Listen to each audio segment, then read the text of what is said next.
Good laugh when you're doing podcasts, man. It's always a good laugh. Yeah, Yeah. I can imagine like that being fun. Like I guess you get to talk to a lot of people as well. yeah. And you can just absorb everyone's knowledge. Well, I know that that's the thing. We'll just like start the podcast with this because that's actually a good way just to start it. Because so when so this is like by the way, so everyone, welcome to Short Podcast. This is episode 78 now. But yeah, so it's like 78 episodes. So been talking to a lot of people, and it's great having people on. But thank you so much, Chico, for coming on the show. So and today we're going to be diving into his background, you name it, etc. And we've got lots of great topics because he's done so much amazing artwork, and we're going to take it from there. So first things first, man. Start off with good old introductions. Tell us a wee bit about yourself. Yeah, so my name's Chico. I'm originally from the Netherlands. I'm 26 years old now.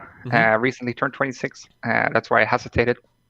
And then I worked at Playground Games on Forza Horizon 4 before this. And now I've moved to Sweden, where I work at Massive, and I'm part of the Avatar project. Awesome. Well, that's amazing. That's so cool. So like, I guess the main kind of question is like, so what got you into art? Where did this all begin?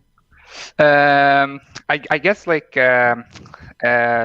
when I was at school, when I wasn't like doing any like focused on game art kind of education, I always wanted to be a pilot. Oh, right, okay. But I was like always playing video games, and then at some point I like it's not the first thing you think of, like game art education, like especially when I was doing it. It wasn't like some people were doing it. It was just like at some point I was like, hey, wait a minute, like what if there is an education for this? So I started Googling, and there was educations in this, and that sort of got me think about, do I want to be a pilot, or do I just sort of want to build video games? And at that time I had no clue what it meant. But I was like, yeah, let's go for it. So I visited a couple of like open days at educations, and I just picked the one that suited me best. And it sort of went from there. Nice. I guess, yeah. That's amazing. I did not expect that. That's really cool. So, do you fly, or have you done flying before? No, not at all. Like it was more of like a childish dream. Like it was like if someone tells you I want to be an astronaut, kind of thing. Like it wasn't serious. Like I wasn't doing anything piloty at all. It's just like that's just sort of what I wanted to become. And then after a while, I was like, no, actually, I changed my mind. I want to work in video games. Yeah. So like, how old was it when you realized that you could do it as a career? I think it was like 15, 16-year-old, something like that. Nice.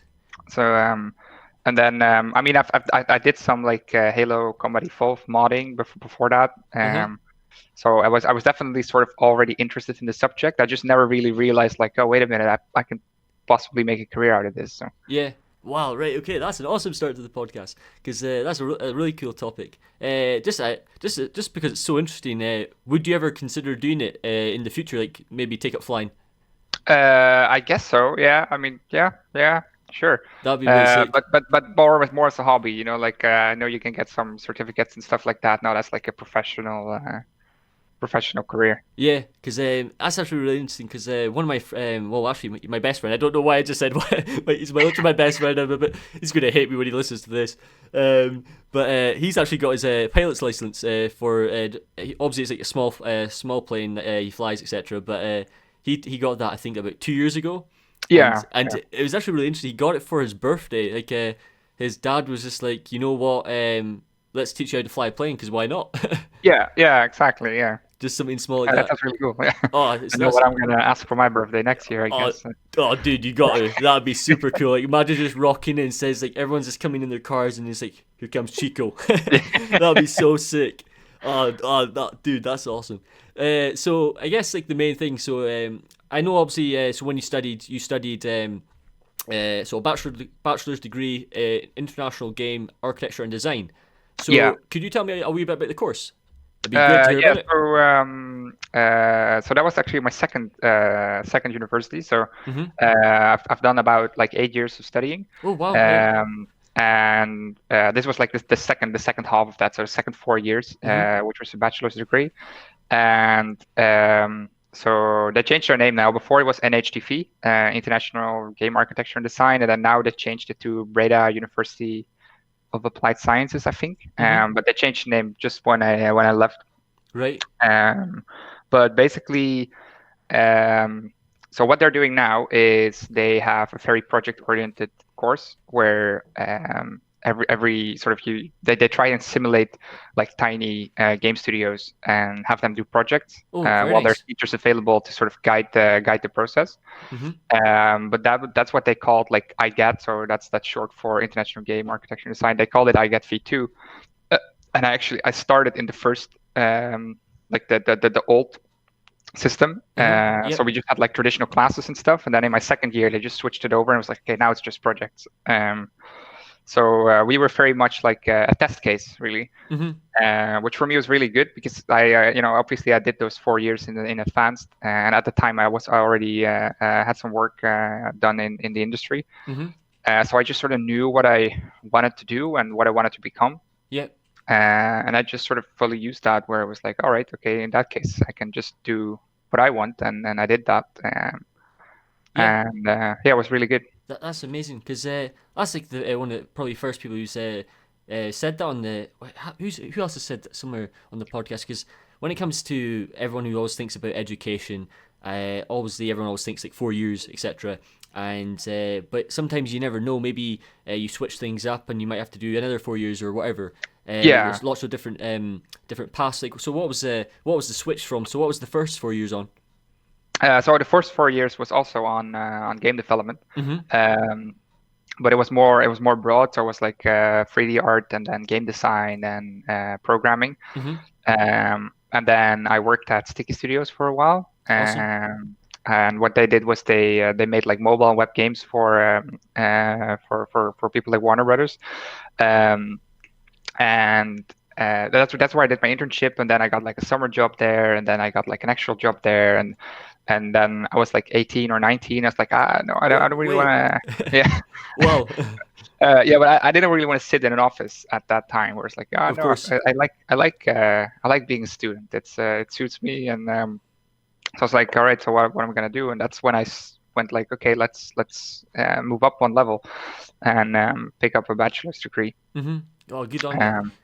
Because that was one of the things as well. Like I thought that was really cool when I was reading into detail about like your path, etc. So obviously you did freelance while you were studying. So what was that experience like? It was very helpful. It's very educational as well. I mean, I learned a lot from that. So how that started was like, I think I got like an email with the subject that said we're looking for vehicle artists. And I was like, I didn't really do anything with vehicles at the time, so it's like, okay, all right, weird that they email me, but I always open up emails. I always make an effort to reply just in case. So and then in the actual email, it didn't say vehicle artist anymore. It said we're looking for someone who can make vegetation. I was like, all right, okay, that's more up my alley. And then I was still studying, and I was like, I mean, this is probably not going to go anywhere, because I didn't really take the email serious because there was like so many mismatches in there. So I was like, yeah, sure. What are you guys thinking of? And they were like, yeah, let's do an art test. And at that point, I was like, oh, come on, like an art test. Like, you send me this weird looking email, and then you want me to do an art test. So I was like, yeah, okay, but you guys are gonna pay me, right, for the art test? And I was like, oh, they're gonna say no, and I said yes. Oh, nice. So I was like, oh shit, now I gotta do it. And then they asked me like, so this is where the educational part comes in, because then they're gonna ask me like, okay, what's your hourly rate? And that was like, what do you mean by hourly rate? I'm a student, I don't know. So I went on to Polycount, and I was just looking on the internet, okay, what's the normal hourly rate? And I went for $25 an hour, which at the time was a lot for me. Because like if you go, there's like a thing on Polycount, on the Polycount wiki, where it says like if it's a low studio, an high studio, or a medium studio, and then the average hourly rates. And I just went for the low one because they sent me this super incorrect email. I was like, okay, these guys are probably not really good. And then they immediately just said yes. Wow. And I was like, oh crap, shit, so what started out as this thing where I was just replying out of politeness and just see where it goes. Yeah. Suddenly I had to, do an art test. And I did that. And at that point they were like super happy. Mm-hmm. And so the step number two was where I started Googling them because they were so direct and yes, and it's okay, and we'll pay you. And then I started Googling them, and turns out it was for Player Unknown. Oh boy. And it was, but at the time it didn't really exploded yet. Yeah. And then it was Bluehole, and they did like this other sort of Korean MMORPG, and like they had like millions in yearly revenue, and I was like, this is why they went, okay on the $25. So now I'm probably like super cheap for them, right? So. Yeah. So that I learned a lot from that just Of course. alone, just like the process of getting in, where I was like, just do your research, like look up, okay, who's actually emailing me. Yeah. And then the other thing was that suddenly I had to have like calls with some Korean art director, and there was like a translator in between as well, and like a huge time difference. So suddenly you have to like manage all that. Mm-hmm. Wow. Wow. And then it took me like 40 hours to do that first tree, and I was like, okay, there's no way I'm gonna be able to keep this up Mm-hmm. alone and like still focus on studies. So Of course. I was like, but crap, I said yes. Now I gotta commit. I gotta deliver. So I asked my best friend, like, hey, I got this this job, and I don't think I'm gonna be able to do it alone. Would you like to help out? And he was like, yeah, sure. And then I was like, okay, now I have to, sell this other guy to the guys I'm freelancing for, and it turned into this like two-man job. Mm-hmm. And yeah, we just sort of like run this little freelance company next to our education. Wow. And when we finished, like we were about to start looking for internships. And we almost actually went to Korea because of it as well. Really? Yeah, they were actually looking into visas already. That's sort of the stage where it was at. Of course. But at the time, it was also kind of risky to go there. Mm-hmm. And then we sort of got picked up by Playground Games, so we were like, okay, let's play it safe. Let's go there. Let's not take this risk. What a story! Oh my gosh, what a way to start the podcast. That's an incredible story. Oh, that's amazing. I did not expect that at all. That's incredible, Chico. Right, okay, sick. Whoa. Like I'm trying to think now what to say. There's so much stuff going on. I did not expect that to start the podcast. What a story. So you get this job, and like you said, you learned so much from it. And like that's the great thing that you said, that you made so many amazing points there. So, for example, when you're reaching out to people, when it comes to messaging, how you respond, the research, you name it, all these things come together as one. But the one thing I think it was also great what you did was that you, based on the way you described it, you sounded that you really handled it really well, in the sense that you realised, right, okay, this is now a thing, so I need to figure out how to actually make it happen. And most importantly, you actually went for it, because like so many people, when they kind of get how can I say it, so many things going on at once, especially when you're going through your studies, there's a lot to take in when it comes to deadlines, you name it. And the fact that you were like, right, well, I've said I'd deliver, and then you've done it, like that's just a main thing to have, and having that pursuit to do it is great.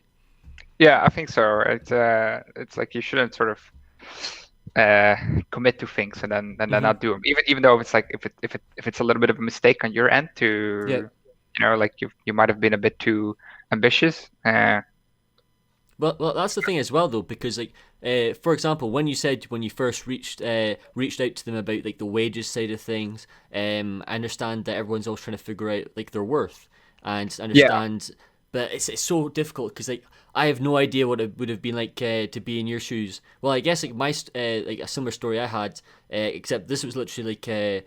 So basically, I had my first job doing 3D when I was 17, 18, doing 3D for an architecture company. And at the time, it was basically it was more like a mentoring thing rather than a job. Yeah. And the company said to me at the time, we would like to pay you something, just like at least anything. So I got £5 an hour. Yeah. And like when I was 17, starting out, I know that's not a lot of money, but I had 3 jobs at the time, just working away, just like your normal jobs, like working in Next, etc.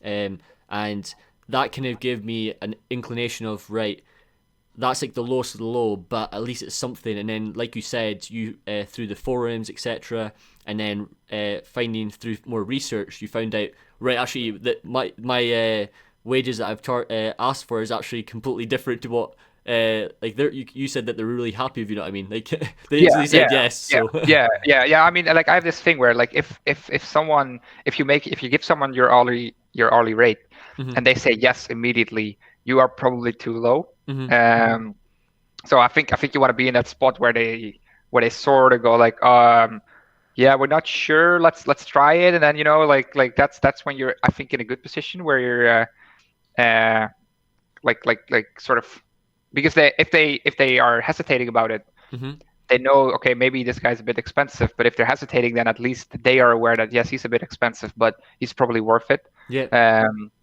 So I think that's sort of where you wanna go.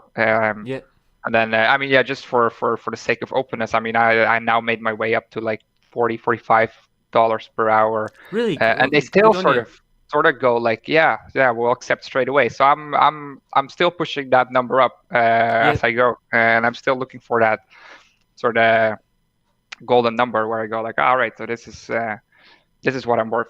hmm Thanks for being open that, because I didn't ask you to do that, but thank you. That really means a lot, and a lot of people will learn from that. I really do appreciate you saying that. So when it came to your journey, etc. So we were talking actually before the podcast went live. So you've lived in a few countries. Yeah. So obviously you're from the Netherlands, etc. And you've lived in the UK. You're now in Sweden. Tell us a wee about the adventure and being in different countries. Like, what's it like? Um, so um, so so so I moved different countries while I had like a big company sort of backing me up, which makes it a lot more easy because they will, in most cases, sort of take care of you, and they will pay for your flight, and they usually have like a bit of an allowance that you can use to move your stuff over. hmm So in the case with the UK, at the time my girlfriend was still studying, so she didn't join me. hmm Um, yeah, we just sort of moved over there, and we got into, so together with the guy that I did the trees with, Daniel, Nice. we got into a company apartment, and we sort of stayed there for a couple of weeks. And then we sort of had to look for our own apartment in the meantime. There was no like real deadline on how long we could stay in that company apartment, Okay. but we found like our own apartment pretty quickly.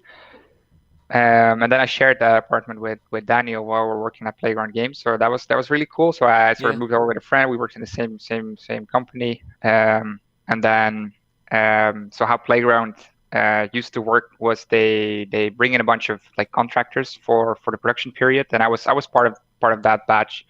So there was like a lot of new people and a lot of people on contracts, like same age, same position, started on roughly the same day, hmm which was really cool because then you get like new friends super easily, hmm and they're really really good friends now.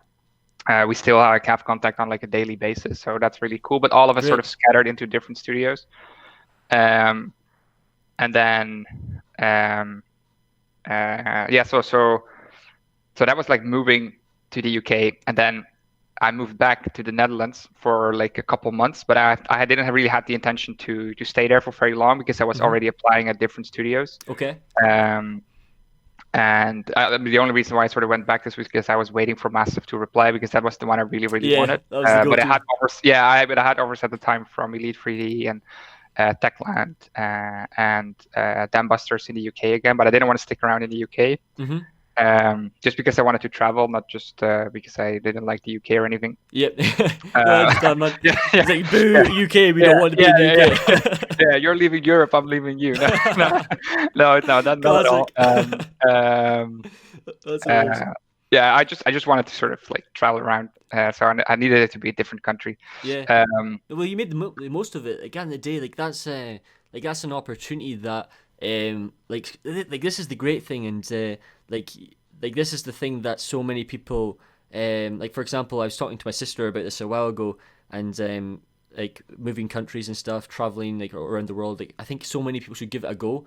Yeah, just at once, and yeah, it's like you only have to like just do it early on, like or like at least just like try and commit to trying something different, if you know what I mean. yeah. I think I would recommend it to everyone to if you get the opportunity to just do it. And also, like so in the Netherlands, so it's like if you make the decision that okay, listen, I want to be a 3D artist, and I want to be at a top level, I want to go for AAA, Hmm. then that's sort of like a decision you make for yourself.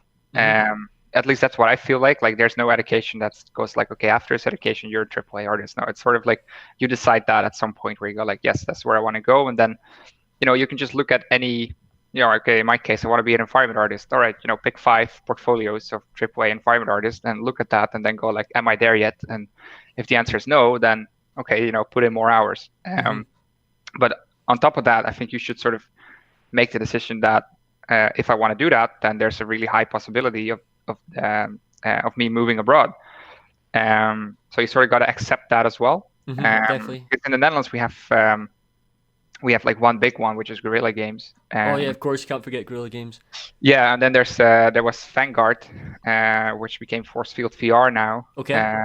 And then there's Triumph, but they have like a bit of a bumpy ride as well. Hmm. So like the sort of the most solid one is Guerrilla Games, and then if they don't hire you, then all right, okay, now where are you gonna go if that's what you want? Yeah, Like definitely. the indie scene is like super big in the Netherlands. Hmm.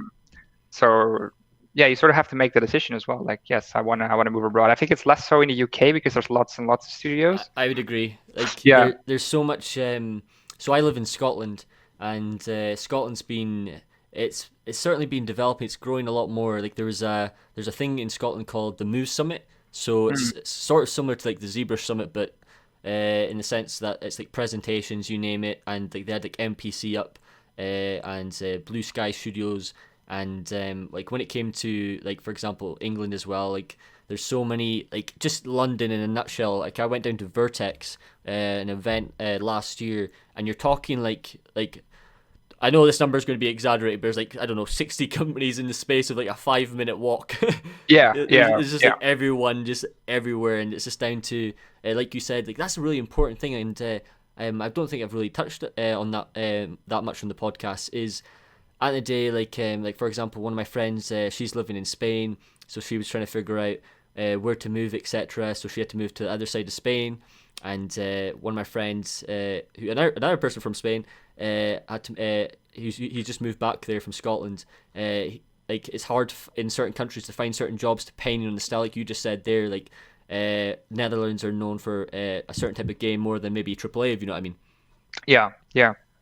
Yeah. No, I definitely feel that's not true in the UK, where like it's very, Hmm. very big market. Yeah. And also like if I get like I think every 2 or 3 weeks I get an email from like a recruiter on LinkedIn saying, "Hey, you're looking for new opportunities." Hmm. It's always a recruiter from the UK. Like Yeah. I hardly ever get contacted by a recruiter that is not in the UK. Yeah. So I Oh, think there's a big market there. you just remind me of so this is actually an interesting similar to well exactly the same scenario as you. So there was one studio that reached out to me in America, and but then they followed up. So they said, "Oh, I like your work," and then they followed up though. Do you have any more portfolio pieces? And I didn't. And then so like the only way for me to get that job at the time was to showcase more work, and then Yeah, like it was literally just down to like you have to figure out, are you going to wait, or are you willing to wait? Because you think about it, it's like you'll know yourself through traveling. Like it's a commitment financially, it's a commitment yeah. based off like family. Like you have your girlfriend, etc. And it's like it's a healthy balance of all these things, if you know what I mean. Yeah. No, definitely. It's funny because you started talking about like the US, whereas like when I first started out, like I really wanted to go to the US, Hmm. just because that's where all the studios were that I found were cool, Yeah. which pretty much came down to Bungie because they made Halo. Hmm. Um, but like over the time of me sort of going to the UK, going to Sweden, I sort of lost the interest completely to go to the US because your life is changing, and like you said, like okay, I brought my girlfriend over here, we're living together now, and then Hmm. suddenly when you start thinking of the US, it's like you sort of kick yourself down, Yeah. you move to the US, and then you go like, all right, let's start building here. It's a completely different world. Yeah, it's a whole new start in a way. Yeah. So I sort of lost that completely. Also in terms of like time difference and stuff like that. Yeah. Oh yeah, completely. Like time zones. Yeah. Oh gosh, time zones are scary. I tell you that. Like my mum, she lives in Australia, and it's just like trying to get the time zones. Like even though if I call her like so many times a week, I'm still like, wait, she's 11 hours I think ahead. Oh no, wait, is it 10 and a half? And then because they have this weird half-hour system. Well, not half-hour system. Why am I saying half-hour system? It's like it's just the way the world works. It's just like it's like. It's not like a whole hour, and that doesn't work with my brain. Like I'm not smart enough to keep up. They work like they're like an extra half hour ahead, and it's just so confusing. I completely agree. Like even when I was in the UK, which is only like 1 hour behind the Netherlands, I was already, sort of having trouble like calling my mom and calling my girlfriend because like that hour I don't know, it felt like fundamental because like, if my mom starts dinner, then, I have a moment to call. But then when my mom is finishing dinner, I'm actually preparing dinner. And then when my mom's favorite TV series starts, that's when I finish dinner. And then darn it, by the time that is all finished, she sort of wants to go to bed, and I'm like, it's like 9:30ish here, so it's like I'm in the middle of my evening. If I call now, then that's my evening gone, right? So it's like sort of that hour seems to sort of shift everything up to a very uncomfortable schedule. So I can't imagine what like 11 hours will do to that. Like, well, that's the thing. I didn't realize I just thought about it, like, actually 1 hour might actually be worse than the multiple hours, because it's like it's so close to your normal hour that you're just like, well, I never thought about it. Oh gosh, I feel so sorry for people who experience that. That just sounds such a pain, but I understand though. It's weird. Like even on New Year's, it's like everyone is celebrating and you're just waiting another hour. You get a phone call, Happy New Year. It's like It's not you yet, mate. It's an hour to go. What are you doing? You're in the future, mate. Exactly. That's brilliant. This has been a good laugh so far. Right, so as always, man, on the podcast, one of the cool things that I'd like to talk about is obviously your art. You make amazing art, by the way. And it'd be really cool to talk about. I think it makes sense to start about your latest piece, if that's okay. Because when you mentioned about the planes, it all made sense when it came to the tank. So tell us a wee bit about this tank interior project and what inspired you to make it. So you say latest piece, but it's been like 3 years. We'll just count it as 3 months. Sorry, what do you say? We'll just count it as 3 months. Pretend it was 3 months ago. Okay, right. Yeah, I mean, it's still because it's weird because it does feel like my latest piece, and it does feel like this is the last thing I've done. I haven't been sitting still. It's just I haven't really been doing any portfolio work after this. And I have a specific reason for that as well. But just to sort of stick with the tank for now.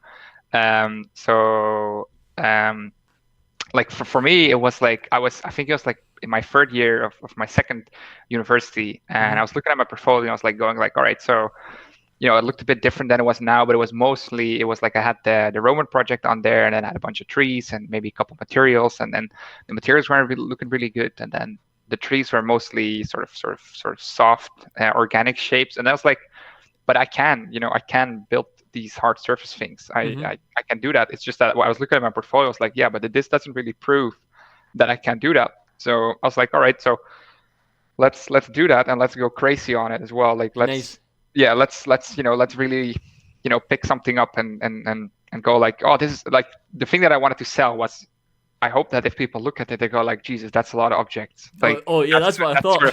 That's sort of what I wanted. And I was actually going to try something more crazy before I started the tank, which was a submarine interior. Okay. And then I looked at images. That's sort of how it started. I wanted to build a submarine, and I looked at images, and I was like, I can't, like, this is too much stuff. Like, there's no way I'm going to be able to finish this in time. So I was like, okay, let's take a step back. I wanted it to be an interior because like I also had like lots of exterior work. So I was like, all right, let's do a tank interior. And then I started looking at reference images. Like I just sort of started blocking that out. Okay, nice. Because like on my previous project, like the Roman project, I started out by building a pillar, and then I was like, oh, this is a cool pillar, let's make an environment out of this. But I had no clue what I wanted with that environment, so it's like, all right, let's make it a hallway. And turned out alrightish, but the process there was really painful.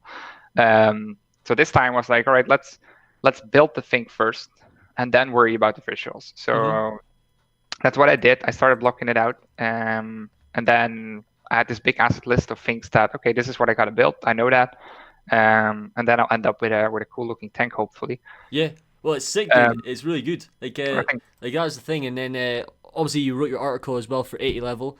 Yeah. So reached Kirill, etc., which is amazing. So I was reading through that, and the breakdown is really nice. I learnt from it, and Right. it was really nice to see because like what you did with that is what's like one of my favorite passions. So it's actually a really nice topic because when you said about the submarines, that's my project at the moment. So Right. So I've got two projects: a Harry Potter project and then a submarine project. And dude, you're completely right. It's just like submarines are just like, whoa! Like there's just so much. There's so much going on, but Yeah. it's when it comes to like you nailed it there perfectly. Like as long as you break it down, like that was the crazy thing. So like when I was reading through your article on the tank, like first of all, like you said, like there's so much stuff going on. But the one thing that I completely was just mesmerized, but is like, how did you make it when it's enclosed? Like how did you model it? Like how did you approach it when it's such a tight space? If you know what I mean. Yeah, I mean, so I obviously I only built one side, right? So it's like Oh yeah, of course. the other side is completely open. So I'm not in the tank. I'm just sort of looking at it from the side, like chopped in half. Yeah. And then I mean, yeah, it's kind of funny because like recently there's been a development on this project, which is actually pretty funny. So so when I googled like tank interior, like the main image, my main reference images, it said like Abbott tank interior. So I was like, okay, this is an Abbott tank, and I sort of took that for granted. So I was like, okay, this is the image, it's an Abbott tank, let's go. I'm building an Abbott tank, and I was like, I was looking at other references, and then I found some like it was I just had one image, and the rest I sort of had to figure out. So I was like, okay, I can't do this from one image, so I got to find like similar tanks and see, how does a button look like from up close. And I had some like reference images from that looked a lot like the one I was working on, which was called the Chieftain tank. Okay. And then it's been on my portfolio for like 3 years now, and just the other week, some guy on YouTube, he made a comment, and he was like, so, by the way, this is not an Abbott tank. This is a Chieftain tank. And he's like, how do I know this? He's like, I worked on the Abbott tank for 3 years in World War II. Whoa, right, okay. So I was like, immediately amazed, like, what the hell? Like some guy that actually, he's been inside a tank in World War II. He recognized the tank I worked on, which I think is really cool because that's cool.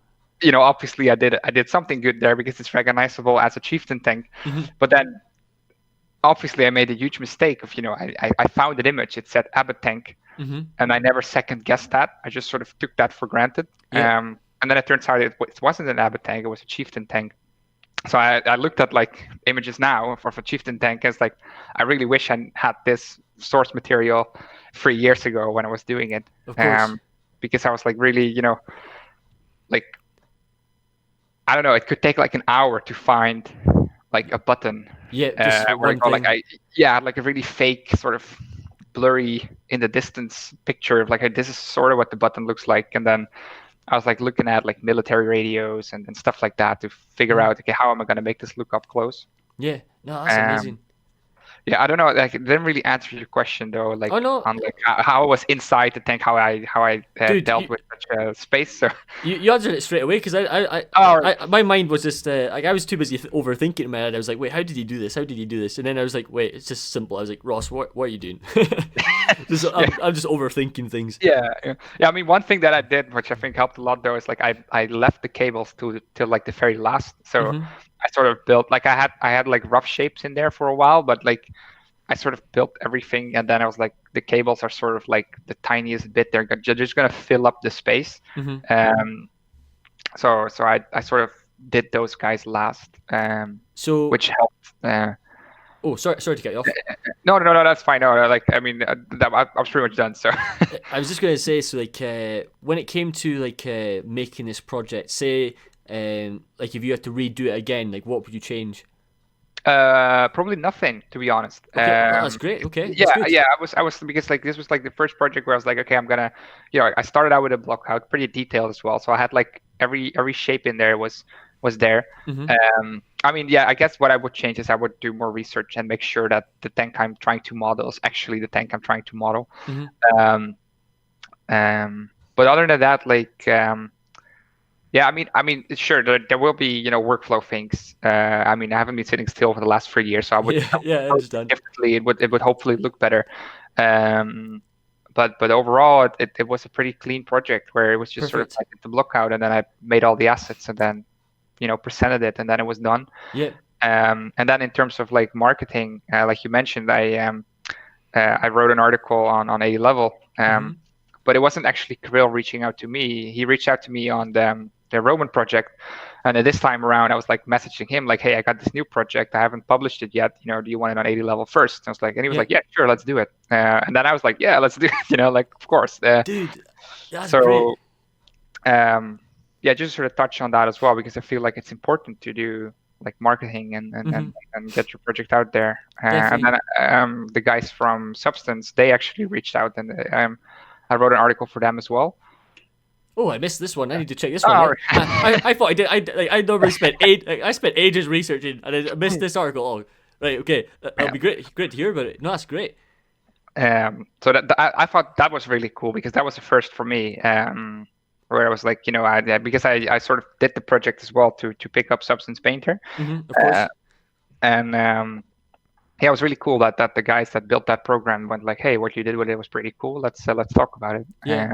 Well, like that's the thing at the day. Like you did something that I don't hear many people do, and that's first of all having the confidence to reach out after a previous message, which is great, because at the day you have to reach for your opportunities, and like that's a great thing that I've realized just through talking to you. Like you've realized like there's a gap, or there's something to take. To make a move, if you know what I mean, and to Yeah, make the most of it. And the fact that you reached out to him after following up from the previous project is great, because at the end of the day, it's like if you feel, because that like this is the one thing that and I'm sure you'll agree 100% with this. It's like there's so many great artists out there, but they don't have any kind of like following backing them up, or like they don't have, or they don't get the attention they deserve. If you know what I yeah, mean. yeah. No, I agree. But I feel like so actually I like it's a common saying, but I got it from Rami Ismail from Flambeer, Okay. which is a big. I mean, he's pretty popular, but like the company is like a big indie company in the Mhm. Netherlands. Um, but like I went to a talk from him once, and what he said was like, if you spend all that time on your artwork, you sort of owe it to yourself Yeah. to promote it and to market it. Of course. And that's sort of like evolved, at least for me, into yes, he's right. We spent, I spent like 6 or 7 months working on that tank project. Mhm. And then it would be a waste if you would just go like, all right, let's make some images, post it on Facebook, and then be done with it in 2 hours. Yeah. I think you should put in the effort to go like, all right, where am I going to post this, and how Yeah. am I going to approach that, and No, that's a great. who am I going to reach out to? Definitely. And I to be fair, I think that 80 level is really, really friendly in this. I think anyone can reach out and have like, your work should obviously be of some sort of quality, but if you have something cool to say, then they always seem open to talk to you about it, and to help you out, and see that, and like they've done that for me on many occasions where Yeah. they reshare my work and stuff like that. That's brilliant, because when it comes to, for example, like you said there, marketing is super important. Like trial and error has always been my approach, and I'm sure it's been your approach as well. As you learn, it's the same thing when it comes to the wages thing. You learn how to appreciate what you're worth, etc. You name it, all these things come together as one to obviously grow. And one of the main things, like this is something going to be sound so simple, but it's like word choice goes such a long way. And yes, the art is super important, but being able to, like, for example, every time I do a new post, whether it's on social media or ArtStation, sometimes I just like I try not to stick to the norm. I'll maybe just risk it, and it might not pay off. Like, say for example, something doesn't get the attention that maybe I thought, but at least I know through the experimenting of the word choices, etc. You name it, the way you hashtag things in social media platforms. And then most importantly, going back to our early discussion about the email, so like how you email people, how you approach, and then you said a really good thing, which I'll admit sometimes I've been a culprit of in the past. It's like sometimes you don't respond to emails, if you know what I mean. Like you end Yeah. up not responding, and that was a perfect point to bring up because like there's a lot of people who probably just see a name of a company and they're like, oh, I've never heard of them, and just don't respond. Yeah. Mm. If you know what I mean. Yeah. Yeah. Sorry, I was just taking a sip of coffee. No, That's okay. like, yeah. No, I always make a point, like always also on LinkedIn and email. I always respond Mhm. and if it's not even if I feel like okay, this is not something for me now, Yeah. and it's also not going to be something for me in the future, I'll still tell them like hey, listen, thanks for reaching out and I appreciate it, but currently I'm really happy with the position I'm at. Yeah. And then either they add me on LinkedIn or I add them on LinkedIn. Yeah. And just sort of like, I don't know, like I think you should, every chance you get to link up with someone who is somewhat relevant in the direction you're going, you should grab that. Mhm. And you should just sort of, if it's just one person at a time, over the course of a couple of years, that's a lot of people. Yeah. And it will help you sort of get your work out there and build the network that is important for you. Yeah, it's like just as they always say, it's like going back to like the tree system or whatever. Like you branch out, and the more you have connected, everything just falls into fruition naturally.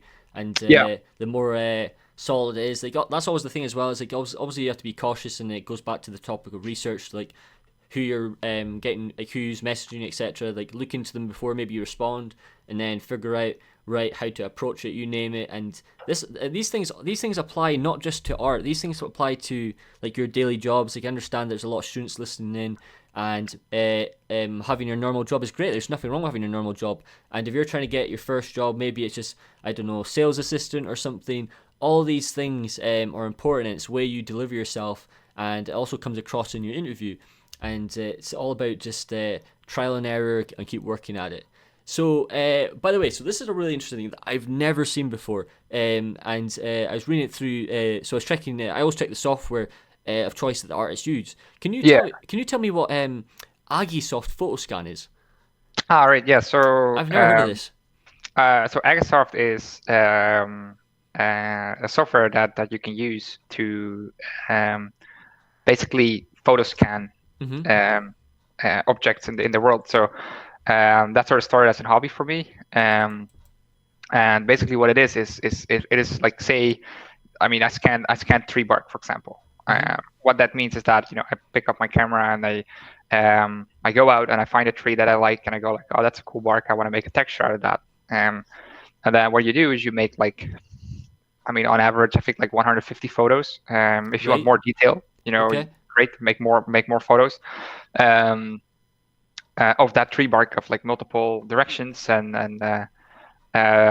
then you come home, you take the pictures of your camera, and you run them through Agisoft. And what Agisoft does is it's gonna, based on the images, it's gonna align the images where Agisoft thinks, okay, this is probably where the camera is, and then what it's gonna create is like a point cloud. So it's gonna find a couple points and it's gonna go like, I found this point on multiple photos, so this is where this point exists. And then after that is done, you can let it run like even longer, and it's gonna create like Yeah. a dense point cloud. It's gonna be even more accurate. Wow. Um, Okay. and then it's gonna create a mesh, and then what you end up with is like a mesh data and then texture data of whatever object you made, Mm-hmm. 150 photos of. Okay. And then sometimes you can just use that as your high poly. Sometimes you need to do a bit of cleanup. But that's how you photo scan stuff. Wow, that's amazing. And I used Agisoft for that. Because I've never used it. I've never done photogrammetry yet. One of my Alright. friends is traveling at the moment, and he's literally just like photogrammetry it like crazy, just going nuts with it, and he's geeking out. Yeah. But yeah, it'd be great. So like, what's your I know. So you just touched on there about we'll dive into it as well about the trees side of things, because I think that's really awesome to, because when it comes to trees, like that's the thing. So I think so. I've kind of done like the opposite to you. So I want to do more foliage. Yeah. At one point, like I've always been a massive Uncharted fan, obsessed with Uncharted, and I just want to make that environment. But until I've got so many projects at the moment, until I finish that, I can't move on to that.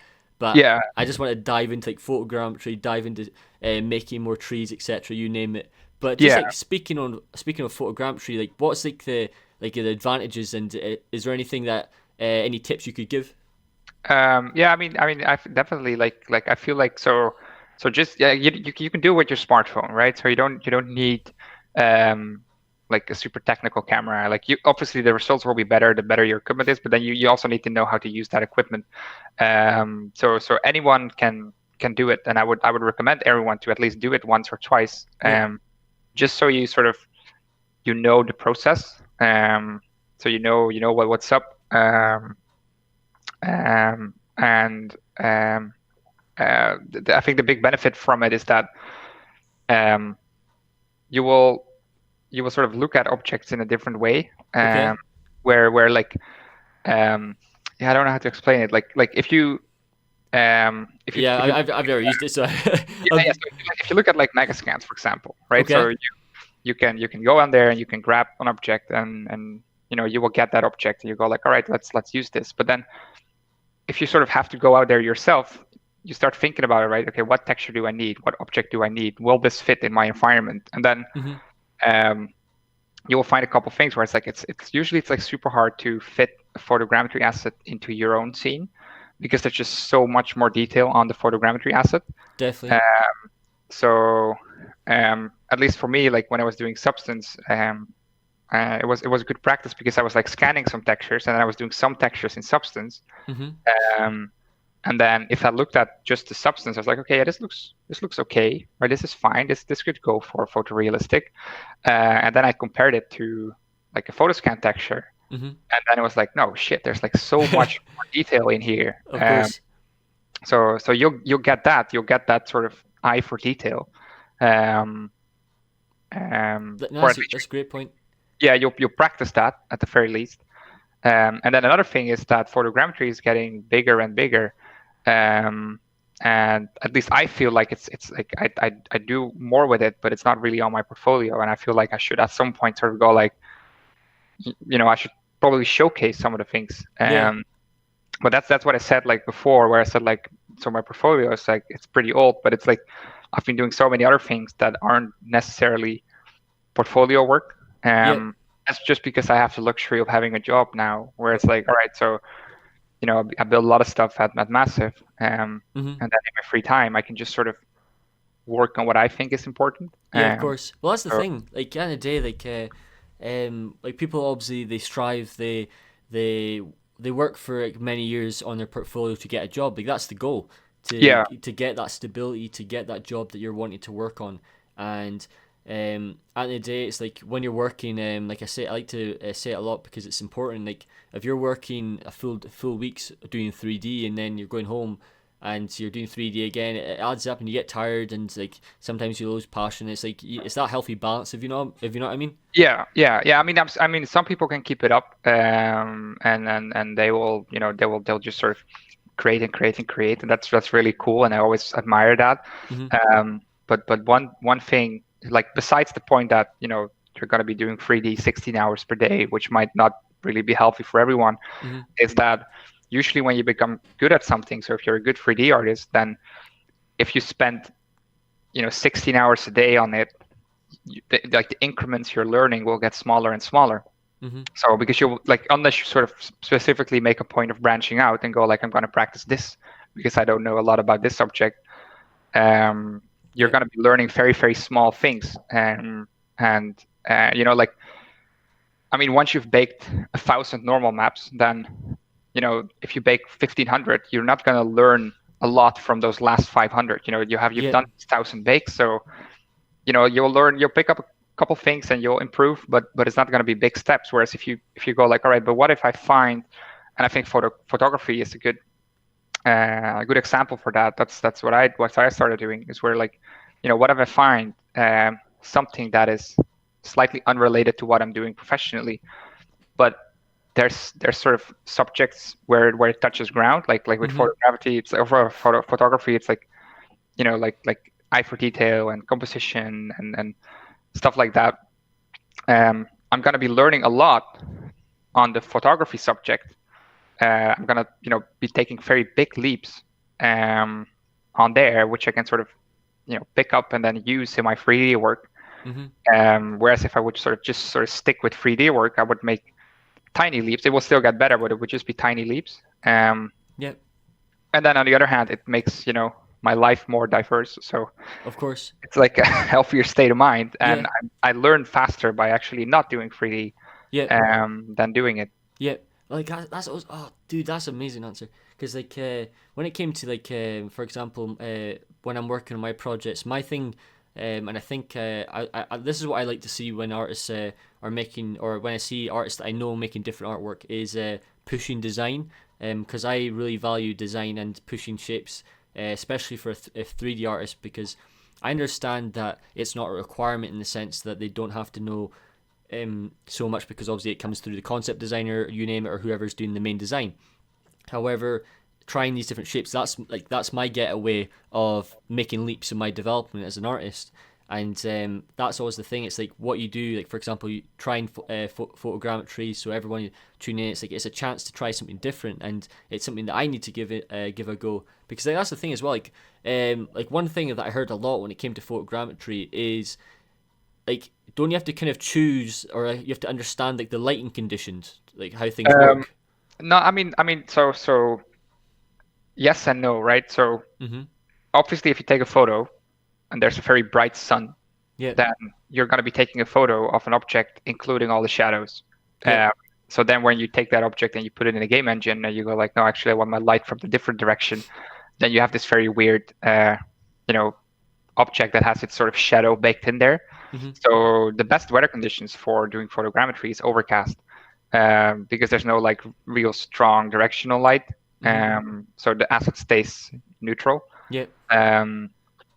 But like I said, like you don't necessarily have to go out there, pick up a camera and go like, I'm gonna build a portfolio piece. You can also just go out there and go like, I just sort of want to see what this is about. Pick up your smartphone, walk up to, I don't know, the fence in your backyard, scan it, run it through Agisoft, and go like, so this is what it is. And then just discard that, just sort of leave that as a learning experience. And then if you go like, next time you're picking up a project, and I actually did this for the tank, where I was like, I want like the little can in the back of the tank. That's like a physical object. I built that in real life because I was like, I don't want to deal with like creating tape that sort of realistically sticks to the can, but I sort of want to get the little details that is underneath the tape. And I didn't want to deal with creating a dirt texture just because I wanted to have like a very tiny can in the back of my tank. But like, you know what, I'll find, I went to my mom's house, I found like, like a little tin can in the shed. I taped it to the table, and then I put some dirt in it, and then I just scanned that. And it's like a very tiny thing, but I was able to do that because before I was like, okay, let's see what this photogrammetry is about. And then when I was working on the tank project, suddenly it saved me a lot of time. That's genius. So that's why I would say, recommend everyone to sort of, if you think something is interesting, give it a go. Don't think about your portfolio, because your first photogrammetry thing, it's not going to go on your portfolio. Like that's not going to, unless it's like magically the greatest photogrammetry piece ever. Like like if you do something, if you're learning something, I don't think like the goal should be like, okay, this is going to be portfolio work. It should be, I'm learning something. And then I guess it will become less frustrating as well if you're failing. Because like, if you want to get something on your portfolio and, you look at it and you go like, oh shit, no, it doesn't look that good, then it might get frustrating, right? Well, like that's the thing that just made me remember as well. So like, do you know when you've got like this is something I heard about that's really cool. I'm trying to think. Who told me it? So basically, there was somebody wrote this post. It was one of their posts for ArtStation, and they had obviously they had like their beauty shots for their main image, and it was amazing. It was just insane. And then they had actually underneath it, right, every failure. So every mistake and every kind of like just things breaking, destroyed, and then everyone in the comments were just like, "Wait, what?" Like, there's so much things. Like everyone was just probably naturally thinking, "Oh, this guy's knows everything about pipeline," and then you saw every sort of failure, everything that he's going through. That was just great to see, and there was so much different things going on. Like you could see like all the common mistakes. You saw when he was like cheating things, or he was trying something completely different out. You can tell when he was pushing it so extreme that you're just like, wait, that wouldn't work. But when you start Yeah. thinking, it's like, well, you're not going to know until you try it. If you know what I mean, if you know what I mean, Yeah. what you did with the can. Yeah. No, but I definitely agree. And like I think like because that doesn't help with ArtStation either, right? I think if you look at it, and then if you go to whatever, the trending page or the picks page, then Mm-hmm. it's always going to be like super good work. Yeah. And then you feel like, okay, this is sort of what I'm up against, and this is the quality that I have to deliver. But I've been in 2 studios now, and in both studios, like the people there are really talented. Yeah. But I've seen some very weird stuff on people's monitors, and it was just them like trying things out and going like, Mm-hmm. okay, what if I just do this to the extreme, or like, I mean, in my case as well, like not everything that I built sort of becomes good, Mm-hmm. right? Sometimes it's total crap, and I'm not gonna put Yeah. that on my portfolio so no one ever sees that. But yeah, I feel like failing is definitely Definitely. part of it. Well, that's always been the thing though, because like I think people's interpret. I understand why they do it, but everyone always wants their portfolio to look perfect. But Yeah, then nobody kind of like a lot of people like for example, one of the hardest things that I realized that a lot of people struggle admitting is like their weaknesses. And like people like even like I understand like some people struggle, like a lot of people struggle as well, that saying like what they think they're good at. But when it comes to like showcasing like their mistakes or being honest with their mistakes, like that's a strength. Like being like at the end of the day, like you need to know what you're good at and also what you're bad at, because it's the thing that you're bad at that's going to go the longest way for you in terms of your career, and constantly being able to identify that. And if you can keep doing that, like you'll do great, because it means that you're constantly thinking, you're constantly observing, and like you said, trial and error. It's the main thing.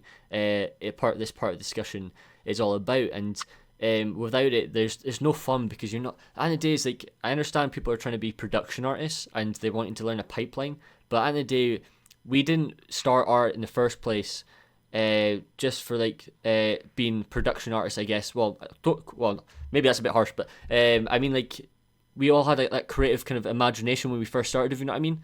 yeah, Like yeah, we all wanted just to make art just for the sake of art instead of just having yeah, to show everyone it, if you know what I mean. yeah. No, yeah, I agree. And then like to give an example as well, like if you read the 80 level article I wrote on the Roman project, there's actually an image in there where I compare like the first pillar I made Mm-hmm. and then the second pillar I made. And like I told you before, like that entire project started with a pillar. I was just like, I was at home. I was like, I got to do something with my weekend. Let's build a Roman pillar. Mm-hmm. And then I think it took me like a full day, like a long, like 10, 12-hour day Yeah. to build a pillar. And then it looked like crap. And then I went to bed, and then I was planning on just leaving it like that. And then I was like, no, I spent like 10 hours on this thing. Let's wake up tomorrow and then go like, let's rebuild Mm-hmm. what didn't look good. And I spent another day on it, on just the things that I didn't like the first time around. Yeah. And then I was like, oh crap, this actually looks really good for me at the time. And I sort of created the entire environment out of it. And that was like six years ago. And then Mm-hmm. actually this week, I did a similar thing where I was at Massive and I was working on a canopy, and I built a quick thing thinking I was going to get away with it, and I didn't. And then the next day I was like, all right, let's just bite the bullet. Let's scrap what I did yesterday and build it again. Mm-hmm. And it gotten a lot better because of it. Yeah. Like that's the thing as well. Like I think so many people, how can I say it? Like for example, say if I'm working in ZBrush, so ZBrush is my favorite software to work with, and say you spend a lot of time on something, people get so attached to it, and they struggle with just pressing delete of it of an object and restarting, like you said, and it's doing that's going to speed everything up. And Yeah. it's getting into that habit of realizing that you're going to be deleting things on a daily basis all the time, and Yeah. learning from that. Yeah. No, definitely. Like let go of your failures and just Yeah, let them be failures and let them motivate you to do it better next time. Perfect. So I've got one more topic before we get into the random section of the podcast. So by the way, I've got some really cool questions. I've been upping my game on these questions to make it way more entertaining. So I hope you enjoy it. But there's one, two, there's actually quite a few of them. So you got some really awesome materials on your ArtStation, and I also know that you share them on Gumroad, which is really cool. I just wanted to ask, just because it's something I've always been interested in, particularly, so it's a little cheeky question for myself, how you did it. So when it comes to making puddles and like the pebbles for like the river, etc., how do you go about that? Like, is that a complicated process? Yes and no. Okay. I'll just mention that after I built those pebbles, I never really touched Substance Designer that intensively anymore. Mm-hmm. Just because like I don't use it for my day-to-day activities at work now. Okay. It's been a little while since I built those pebbles. Yeah. But those pebbles were actually also me looking at like pebbles that I did in 2016, and I was like, yeah, I think I can do better. Let's see if I can. Mm-hmm. And I think I improved. Definitely. But basically, like those pebbles, they're just shapes I built. And then like the puddles, it's literally the water level note in Substance Designer. There's like a note, and you plug it in, and then that's the result you get. What? So it was Okay, like yeah. I mean, I'm sorry, but that's sometimes what it is, right? It's like I've never used Designer, so okay, right. All right. I've never used it. All right, so it's like I mean, I literally, I was done with it, and I was like, oh, let's try this note. Let's see if it works. I was like, oh, this actually works really The well. magic. I sort of like used it in the end to create a couple variations really quickly. Nice. And just make everything like a little bit more special. Mm-hmm. But it's literally a water level note, and I plugged everything I built in there. And I mean, I think I made some tiny changes, and then that's it. Like incredible. Nothing more to it. We heard it there, folks. We're plugging just Node, and then wow. Yeah, exactly. Just build something with like different height levels, plug in the water level note, and you got puddles going. Yeah, that's what I'm talking about. That's actually I'm really happy about that, because that makes my job even easier. So thank you for saying that. Yeah, that's really cool. I did not expect that. It's always that evil. It's like when you go through uni and you're learning something, and then you know like the secret to the method of the madness, and everyone's like, how did he do that, or how did she make that amazingness, and then you're just over like, and then you're like, right, I'm gonna tell them, and then you just record the reaction. You're just like, how dare you? Yeah, exactly. Just the famous one button trick. You're just like, how dare you say that? Yeah. That's a great topic to finish the part of the podcast on. Right, so Chico, when it comes to the podcast, I always finish with, so I always call it 500 seconds, but it's never not. It's always like 15-20 minutes of just random chaos. So all right. First question, favorite game and why? Halo 3.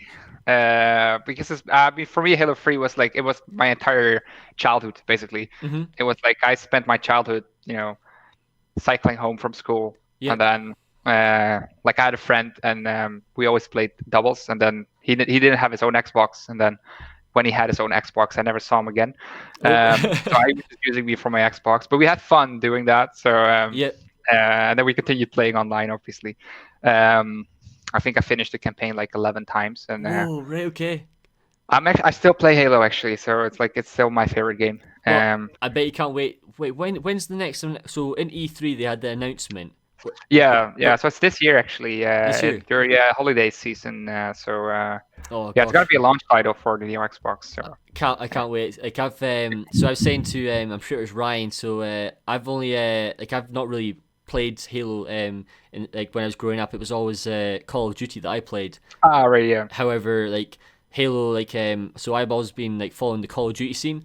But I've always kind of with the people I follow, like I've always followed like Optic Gaming, right, yeah, and like I'm in that scene, etc. But then they switched over, but there was like a Halo team as well, and like they had the house, etc. So they had like Halo players, you name it, and like all like the famous, like I always used to like have a sneak peek to what they're doing, because it was just crazy watching the snipers, etc. And like there's like famous twins who play it as well, but Good choice. So the next question. This is a bit of a random one. I have no idea what you're gonna say for this. How long do you think it'll take to discover extraterrestrials? I don't know. Like, no, that is a real random question.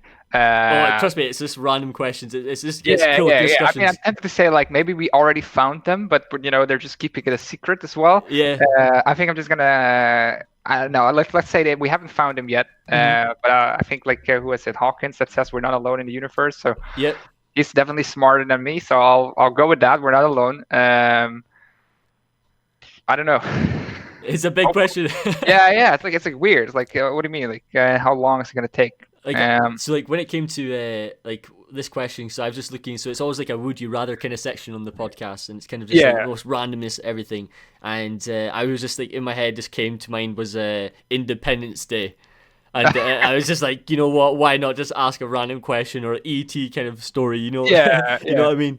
Yeah, all right. Let's say so. I would Let's say say 31 years. exactly. So that's we've got noted people. 31 years is when it's going to kick Yeah. off. So yeah, because that's the thing. Like I was so the last question I asked yesterday on the podcast was what would happen first? Artificial intelligence. What was it? Artificial intelligence or going to the Mars? Like that was one of the questions yesterday's podcast. Like Sorry. and I've always like I'm not sure. Like, what's your thoughts on that? Do you think it'll be Mars first?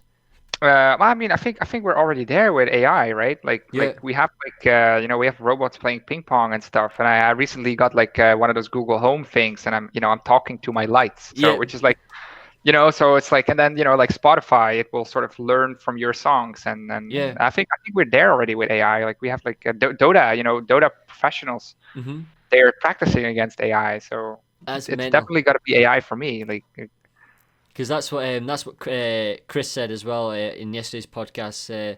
Like, well, actually, no. Wait, did he say? I think did he say Mars? No, I think he was hoping Mars, but I think he was saying exactly what you said about artificial will be first.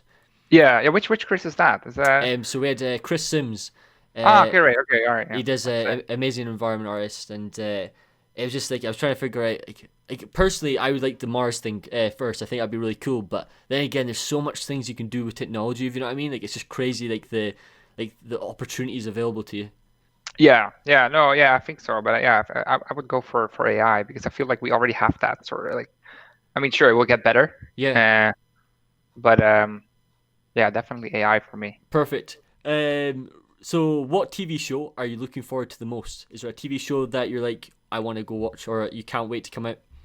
Um, I mean, I follow too much. Okay, So I'm watching Altered Carbon now. I've Uh, not seen it. Is it good? ah, yeah, it's pretty good. Mm-hmm. I think I do prefer the first season more than the second season. Um, uh, so which one does like this is the thing. Like I'll finish one and then I forget about it, and then I go Yeah, like, oh yeah, well, next season is coming up soon. like Uh, the one I'm looking forward to the most is Lord of the Rings. like a series or So the TV series is coming out. I think it's next year or the year after. So all right, okay, cool. Amazon are making the most. So basically, it's they've put 2 billion. So it'll be the most expensive TV series ever. Right. Okay. Yeah. Well, I'm looking forward to that then, I guess. But I like actually reminded me because I think they're also working on a Halo TV series.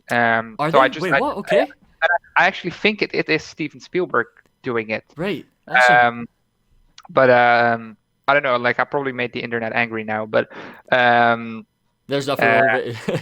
It's just a yeah, Q&A. yeah, no, it's We'll be probably not fine. Steven Spielberg. Like it's like this guy calling himself a Halo fan and then get that wrong. That'll be Like awesome. I'll go for that one. And if I'm not right, I know there's something coming. Yeah, But if that will never come, then I'll still go for that. Then I'll just that's super hope cool. I hope they will at some point. Yeah, that's a great answer. Would you rather live in space or underwater? Uh, that's a tough one. Like first thing that came to mind was space, and then I started to thinking about it. I was like, no, maybe not, Mm-hmm. maybe not. No, no, space, definitely space. Why? It's What? So why would you choose space? yeah, I don't know. Like I've already been underwater. Yeah, Like I haven't lived underwater, but I've been underwater, so I sort of yeah. I know what to expect. But then space, but then I don't know how that would work, practically. Would it be alone? Exactly. Well, Yeah, that's like that's the thing. Is like the one thing with the water thing. I don't know. It depends on the situation, but I don't know. I'd feel claustrophobic being underwater. yeah, but I feel like I would mess it up in space. I would, push myself in a direction and then never stop going in Yeah. that direction. Like something Yeah, like that. Oh that's true. crap! I should have went underwater because then at least I could swim back now. Yeah, exactly. Right. Do you have a favorite movie? Yeah, it's Man of Steel. Oh, right. Okay. Good choice. Yeah, Nice. Awesome. yeah. Right. Good choice. Favorite. This is one I've never asked. Do you actually have a favorite book? Um, no, I don't think so. Perfect. Like yeah, I've read a couple books, Mhm. and I'm reading a Stephen King book now, but I don't think I have like a favorite one. Yeah. Nah, because I've always been intrigued to see like I always like very apt so there's one theme that I've always been been passionate for, and that's sport. And Right. I try not to like I've always tried to figure out well most of my guests enjoy sport. Like I have no Yeah. idea. By the way, on the subject of the favorite movie, I should also tell I'm a big Spider-Man fan. All right. Okay. Because Oh, good. like I always Awesome. tell my friends that's my favorite movie. I always go like it's Spider-Man 1 is my favorite movie, and then I go like, so what's next? I go like Spider-Man 2. Yeah. So it's like but the first thing that came to mind was Man of Steel, but I just wanted to make sure that my friends they know that's actually me talking and Yeah. I haven't been brainwashed. So. You haven't been warped. Yeah. That's awesome. Oh, like speaking of like Marvel characters, since you said the topic, because I've been talking so much about Marvel on the podcast as well. If we had to like ignore Spider-Man, what other superhero would you go for, or like what superpower would you like? Yeah, I don't know. I guess Iron Man, but like he doesn't really have a superpower. Mm-hmm.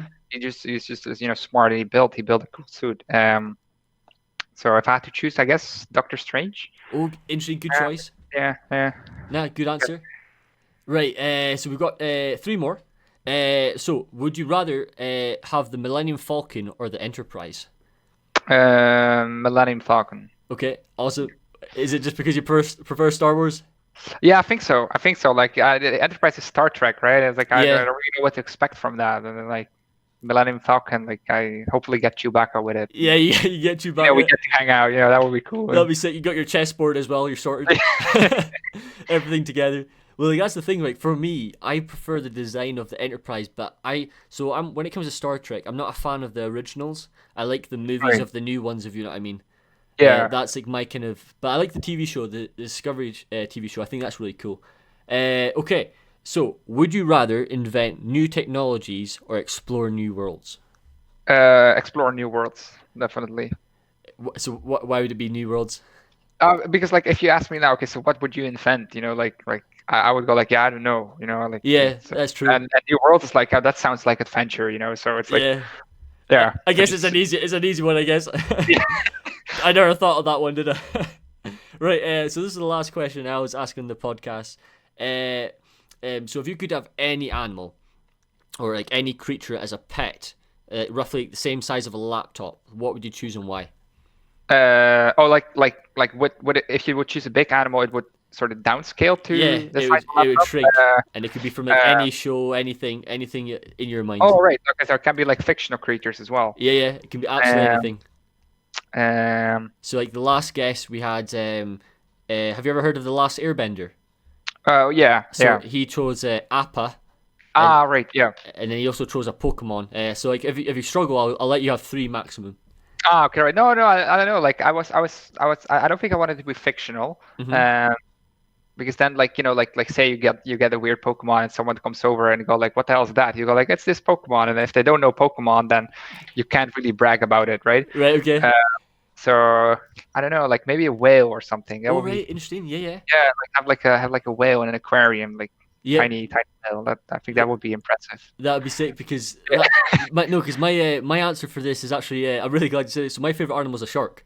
Right. So that connects perfectly because Yeah, like, just imagine having like a mini aquarium. You just have this massive whale just swimming around. That'd be sick. Yeah, Just a exactly. mini. But it's like, yeah. But a shark would be dangerous, right? You can't Yeah. really pet it.